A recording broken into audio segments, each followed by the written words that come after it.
to tell his side, which is important. No one's heard his side. What's his side? I mean, he's got to, tell everybody the truth.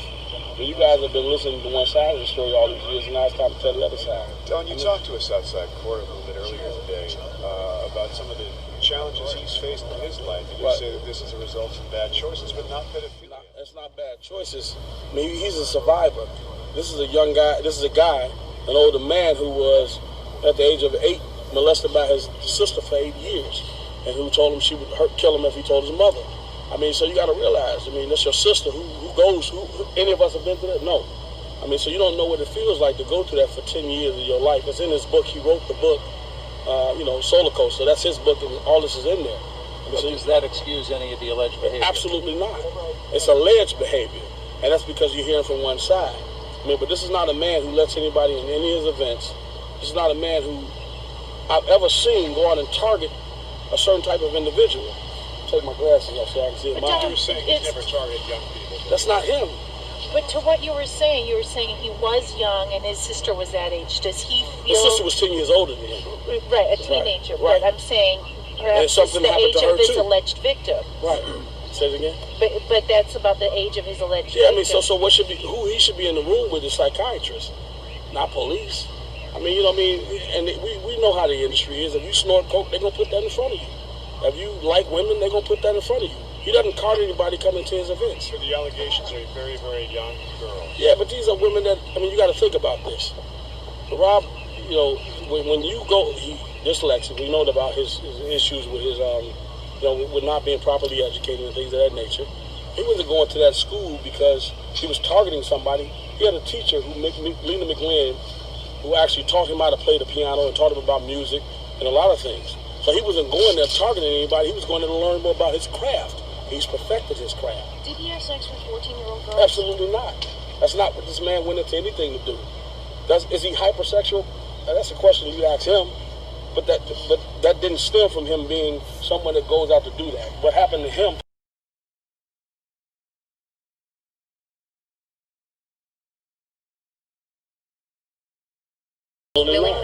Absolutely not. But that didn't stem from him being someone that goes out to do that. What happened to him put him in that position. You're 8 years old.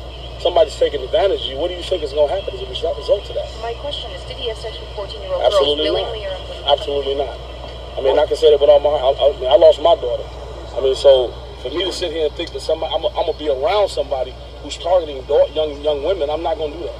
I mean, so, for the fact of the matter is, he's not the person that these women that are out here targeting men of high stature to validate themselves. That's just not who he is. What about the videos? I mean, the videos exist, but you think about this. Back in those days, Mike Tyson went to jail for what? Because he can prove what happened in that room, right? So he's not taking videos because he gets something off of me. He can have sex every day if he wanted to. He's R.Kelly. So you got to think about that. The only way to prove that it was consensual, maybe if it been to take it. He wasn't. That's not what he chose to do. That's what he was advised to do on some occasions. I mean, so he's not a bad person. He's not the monster that everybody's portraying him to be. And you got to think about the agenda of those folks that are targeting him right now. It's two sides to the equation. Everybody's focused on him, but they're not looking at the alleged survivors. Do you think this is extortion? Don, is that what you think this is? Do the research. I mean, you got, Ashanti McGee. He's got 7 felonies for extortion, for bribery, for theft. Why is she not in question right now? Why is she not the person that people are looking at and thinking that she may have extorted him? As some of the other cases, Johanna Pace, who's never been married, produced a marriage certificate. Why did she lie about her last name? You brought something up about a letter or a document that came your way, asking for $50,000 or some. Yeah, that's the latest quote unquote victim. She sent the letter to Melvin, which was his attorney in the eviction order, asking for money before she went public with her statement. And we didn't respond to that, and as a result of that, there's now a lawsuit. If you read the lawsuit, I mean, she stated a lot of different things. You guys have greater researchers than I can ever be. Do the research on the accusers. I mean, that's just really what I'm saying. You said something about R.Kelly being scared tonight. Wouldn't you be? I'm asking you, how's he doing? You said right now, we all are, we all are, human beings in our own right. I mean, and You know, you got to realize there's certain people that just, you know what I mean, wrong is wrong, right is right. If you my friend and you just did wrong, I love you, but dog, go and take that. That's how it is in the streets of Chicago. We don't ride with people who done just done something wrong.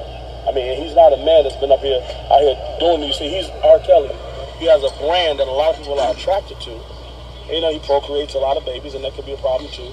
I mean, but what you have to realize is that this is not a bad guy. How long have you been friends with Robert? I've known Reese Street before me. So that tells you. When he was singing McDonald's on the Oddie in Washington, we was tap dancing trying to get the same spot. So I mean, I went off and did my own thing in business, and we came together later on in life after I heard about what he had been through. Did he talk about being in jail? 3 nights in jail. Yeah, he said he hadn't used the bathroom in 3 days, so he went in there and lit it up. Wait